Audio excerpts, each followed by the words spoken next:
Hi guys, and it's not Simon from the In-Betweeners here, with my hair bloody waving at ya, but who I am is the best football scout in the entire world, always looking out for FPL players. It's the Gameweek 9 Players to Watch. This is the series where I suggest players to watch, players to keep an eye on, or maybe just players you want to yeet into your teams, like right now. I always suggest our best ever players that may have a very good run of fixtures upcoming, or maybe they just put in a sexy performance. Well, last week I even suggested Ziyech, who scored all of the points again, and even Vestergaard, who is now in the top 3 highest scoring defenders. Yeah, I bet you didn't know that one, did you?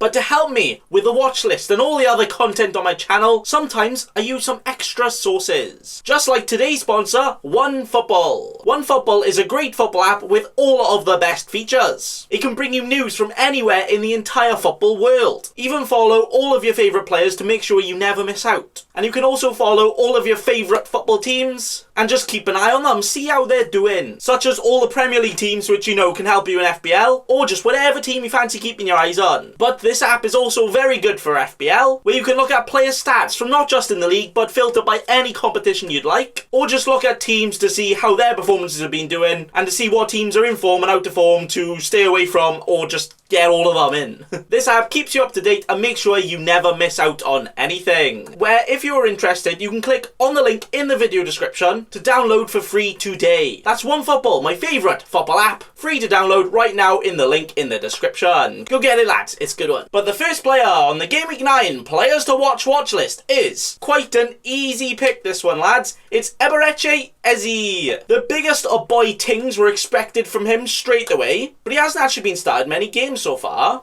and only started 2 before this week. But with that absolute killer performance he just chucked in, I got a feeling he's probably going to be starting a bit more. As in this game, he had a man of the match performance, scoring 1 goal and assisting another, which also netted him 13 FPL points. Damn son. But it's important to see where those chances came from. Where actually, they were both scored from set pieces, with the first goal being an absolute spacker of a free kick going top bins, and the other one being an assist from a corner. So maybe a set piece taker, who has also shown he can in fact score goals, who's also only 5.8 million here in FPL, with some very, very, very sexy fixtures up next. This could be your guy. Nah, literally, he's like a mini Zaha that also takes set pieces. And cheaper, where he also plays Burnley, Newcastle and West Brom next. So that could be a very juicy one here, lads. Which is why he is our first player to watch for Game Week 9. With next, I'm actually going to suggest West Ham's back line. Yeah, we've stooped that low. With Fabianski, Kufal and Cresswell all being geezers to chinwag with us today. So, you know that West Ham defence? The one which is usually very, very bad. The one that I always call wibbly wobbly. Yeah, it's quite good now. What happened there? But it may be due to the fact that they now play a 5 at the back formation, along with 2 defensive mids. Yeah, that'll probably do it. But actually, this season, they've only conceded 10 goals in 8 games, which also included them playing against Man City, Liverpool, Spurs, Arsenal, Leicester, and Wolves. Yeah, you get the point, not bad, right? So to only concede 10 goals and get 3 clean sheets while playing all of them, very good, actually. Where now, oh boy, their fixtures do actually be turning like a Ferris wheel completely the other way around, and are now quite good, with their next 2 games being against Sheffield United and Villa. Wait, those are actually the best team in the league though, aren't they? Oh. So these could instantly pay off for you. The lovely fine chap Fabianski has joined us here today, because 1, he's actually quite a cheap keeper for what he produces, and only being 5 million, whilst also only being owned by 1.9% of players. But also always makes those saves to rack up some extra points, which also gets him all of the bonus too, which he very much did so against Fulham, where he saved that awful penalty. Seriously, Lockman, what are you doing? But Fabianski, with all of his saves, ended up getting 15 points from a keeper. Damn son. So could he potentially be the next best keeper for the next stretch of games? But to be honest with you, lads, I would only usually suggest a keeper from a team only if his defenders are much more expensive, or if they provide literally no attacking threat at all. Where that may not be the case here, with the rock-hard bar steward Vladimir Kufal, who will literally take out anyone. And also that guy that loves putting in the delivery in Aaron Crosswell. Kufal's got 2 FPL assists and 2 clean sheets since he started playing, whilst also only costing 4.5 million. Whilst Cresswell has had 3 FPL assists, costing a little bit more than 5.1 million, but he is also on set pieces, so could that be worth it? So take your pick. They will all probably be quite good picks over the next 10 games or so anyway. But then also note, Ogbonna went off injured at the end of last game, so that might get slightly worse. You never know, it could get even better. And I think having one of these is probably not the worst of things you can do right now, which is why we should watch them all on the Gameweek 9 watch list. With next, it's another team of players because it just makes my life easier. Instead of just suggesting one, I can suggest them all, why not? But it's the boys in blue at Chelsea, with Ziyech, Reece James and Benjamin Chilwell joining us here. Now Chilwell, as you guys know, since he's come in, he's done pretty well. And just got the 2 goals and 2 assists and 3 clean sheets in just the 5 games so far, getting only the 41 FPL points so far, the second highest out of any defender. And he's played a lot less games than most as well. Yeah, lads, if you haven't got him in, why? Just get him in. He's doing pretty well. And they're just going to keep keeping clean sheets. And as they've shown us, they can even do it in tough games too. But they haven't even got that many tough games coming up for them right now, so even better. Then your boy is Ziyech. Damn son. 2 starts, 3 FPL assists, and 1 goal. Do I need to say more? But he has actually got a wonderful, magical left boot on him, doesn't he? And with goal scorers all around the squad with the likes of Werner, Abraham, Pulisic when he's back fit, and even Chilwell coming in at the back post all the time, I feel like all of these assists just ain't going to stop anytime soon. And I actually feel like he's probably the least rotation risk player in that attack, with just what he brings to the team is just not like any of the others, where none of them can quite whip it in just like him. So if I was you, I would probably get him in before he's too expensive, because I think he's just going to keep doing it. But also, I'm here to tell you that Ziyech being here might actually be the best thing that's ever happened for Reece James in his life, as the way Ziyech plays actually suits the way Reece James wants to play to a T. It's literally just the BTEC 99p value version of Salah and Trent here. One cuts inside and the other one just runs past him and just whips all of those crosses in. But this one might actually be quite a bit different here, as their price in FPL is just completely way less. And have also not currently got their best defender out injured. So I would actually say, with Ziyech in the team, I don't expect Reece James to actually be rotated that much. Now that just might bite me back on my backside. Do I even say words sometimes? As the next game, he could get benched. But I think with him and Ziyech in the team is literally the exact way they want to play, so I think they will always try and start him when they can. And then also, if he is guaranteed to start, he might potentially be more involved in the game than Chilwell, as he's just constantly whipping in those crosses and could potentially be a slightly better option in the future. Whoa, big claim. But right now I would still say Chilwell is worth it for that little bit of extra, as he's slightly more guaranteed right now, but I can imagine in just a few game weeks that could flip around the other way, but soon maybe all Reece James. Which is why we just need to watch to see what they do, how they do, and what else they do, and just what happens in the games. Making them all players to watch right now, but also very strongly suggest to just whap them in. If you want FPL points, yeah, just get him in. With next, it's our holy Lord and Saviour. He can turn water into wine and FPL money to goals. It's Gabriel Jesus. Yes, I know it's Jesus. Alright.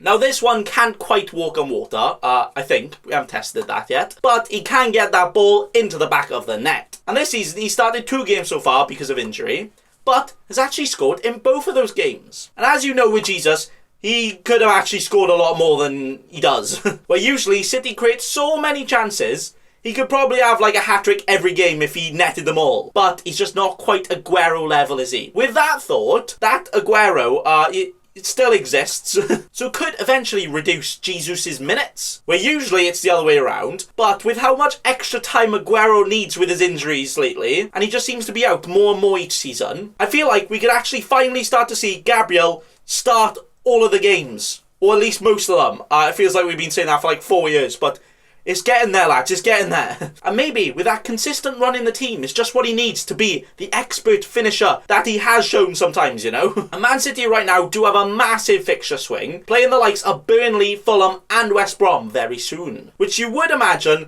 they just score all of the goals. So it's probably quite wise to just get at least one of their players in right now. Probably not Foden though, because he's been benched 3 times in a row. Oh dear.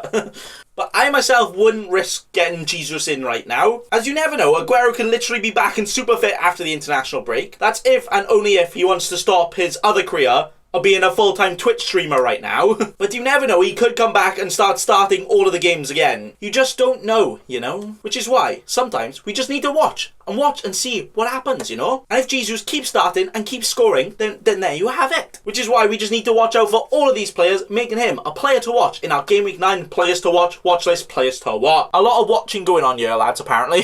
We're next. It's a player who is literally Mahrez. Nah, someone checked they're not like the same person in disguise. But you know what? On a good day, and maybe potentially, he could be better than Mahrez. Whoa. It's side Benrahma. Now, as the self-proclaimed championship guru myself, I do know this fella just loves to kick the ball, getting all of the goals and assists. Where he hasn't had the worst last 2 seasons with Brentford, where the season before last, he scored 10 goals and got 14 assists. Yeah, not bad. But then last season, he scored 17 goals and got 8 assists. Not bad for a winger, right? But now, he's moved to become a bubble blower at West Ham, where he's seeing if he can do it in the Premier League. Where now technically his second appearance, because his first appearance was for 1 minute, he actually got an assist. Way! And it only took him 19 Premier League minutes. Damn, scale it up, he's going to get like 300 assists this season, wow. But it is unclear to see if he will continue to play some of the games, or if he could even become a regular starter for the team here. As he is a left winger, definitely much more than a winger than Pablo Fornals, who has been playing there, but Fornals has been playing quite well, so will he be dropped? You don't know. Or could we see them move back to a 4 at the back to accommodate an extra man in midfield there, especially in what look like easier fixtures where, you know, they want to attack the ball a bit more, as they feel like they could gain more control? Or will they just stay how they are, as you know, it's not actually going quite bad for them? Probably the latter, but that still doesn't answer our question here over Benrahma. But a player of his quality at only 6 million in FPL, especially with his very good run of fixtures, could be an absolute bargain if he plays. But this one is definitely a wait and see first, to see if he actually plays and plays well, and then maybe get him in after. So not yet, but maybe very soon, making him a player we need to watch on the watch list here. With the final player on the Game Week 9 watch list, it's a man, a guy, who just keeps scoring and scoring and scoring all of the FPL points. Literally all of them. How? It's Bruno Fernandes. Now, yeah, not quite under the radar, right? And he's probably the exact opposite. The definition of being directly in your face. You know all about him, but you still don't want him sometimes. But he is a player I just want us to sit back and look at for right now. Last season, he was literally Mr. FPL. But even if you had him, but didn't captain him, you would lose rank literally every week. Because not only did so many other people captain him, but he just kept scoring and scoring all of the points, never stopping. It was literally illegal, some of the numbers he was putting up, and just keep on doing it. Where he scored 117 FPL points. You know, not bad. Quite a lot more than, you know, a lot of other players. But he joined in January and only played 1,000 minutes. Oh. I mean, I knew he couldn't keep that up. But if he kept that up for an entire season, which he's not too far off this season, he could be on for setting the FPL point record. And yeah, this season, it feels like a lot of people have not appreciated how many points he's actually getting. As in United's first 7 games of the league so far, he has scored 5 goals and got 3 assists. Which you may say, yeah, Bruno Fernandes, he only can score penalties. What if they don't get penalties? Can he score, right? Which, you know, I also say myself sometimes. But, actually, only 2 of his goals so far this season have actually been penalties. He scored more non-penalty goals than actual penalty goals. What? That is literally top 10 football myths busted right there, lads. Oh. But he has also got 3 assists to add to his name too, getting 53 points so far in just those 7 games, making him the current 5th highest scoring midfielder so far. And if you have watched any of the games so far too, you would have seen that he probably could have scored quite a lot more as well. But what's quite weird and wacky with him is that he's played in 3 away games so far, and absolutely spanked them all. Only away games though. Getting 12 points in one, 11 points in another, and 17 points in the one just gone. Like, damn, I don't know about you, but sometimes the away and home thing can be just a coincidence, and that is up for debate, and it is a thing for some players, and you just don't know sometimes. But all I'm saying is, his next game is against West Brom at home, okay, and then he has 2 away fixtures. So if he continues what he's doing, very nice. Where even if Man United just aren't playing well, he always seems like he's involved in some action. Where, you know, sometimes if they aren't playing well, Martial is literally non-existent. Rashford can also go missing. But Bruno is always there and can always get those points. So even though he is expensive, I honestly think he's just going to keep it up. And he might not be double-digiting it like every single week. But he just seems like he's just going to be consistent enough to just keep scoring. And just scoring enough that it starts to annoy you. And if that's the case, you should probably get him in. Making him our final player to watch on the Game Week 9 watch list to stare at. And that is it. Some actually possibly very good options right now. Some maybe good options quite soon in the future. And then also possibly some other options which you should watch out for. But also possibly never ever own in the game. And that's just the way it is, isn't it?